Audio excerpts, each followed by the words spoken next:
êrişên artêşa Tirkiyeyê û grûpên Sûriyên bi wê ve girêdayî berdewam dikin û niha tenê 7 kîlometr di navbera wan û Tiltemirê demane. Şervanên Hesedê jî bersiva êrişên Tirkiyeyê didin û hewl didin got Tiltemirê nekeve destê êrişkaran. Li gorî Hesedê got ew bi hevpeymana agirbestê riştin lê êrişên Tirkiyeyê û kuştina sivîlan nehatiye rawestandin.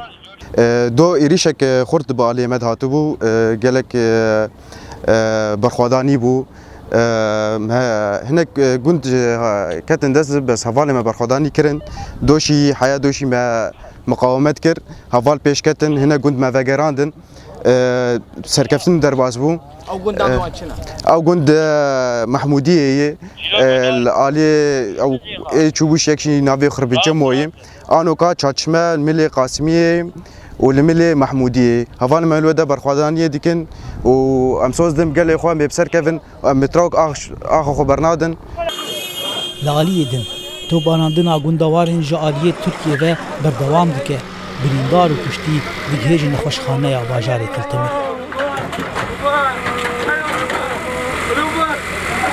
Ya zehmirtir ev got sivîl nikarin birîndarên xwe veguhezînin nexweşxaneyê dibin tobarandinê de. Bigirî û qêrînê xwediyê du qurbaniyan ban dike. Ji êvar û vir de topên hawanan tavêjin me. Ji Babil Hewa û Til Mihemed avêjine me. Apê min kuştin, pismamê min kuştin, meta min jî kuştin. Birîndarên din li gund mane. Me nikarîbû wan ji gund derxin. Em wana niha bi matursîglan derdixin.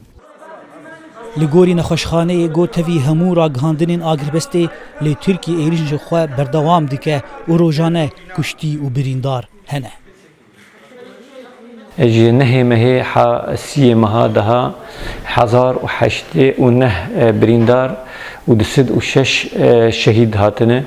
Yani tiştê got balkê ji cerga got ew peymanên got hem Amerîka û Tirkiye hem jî Rûsya û Tirkiye imza kiriye ji bo got şer raweste lê mixabin hîn şer saniyakê jî nerawestayî yani bêtir dijwar bûye.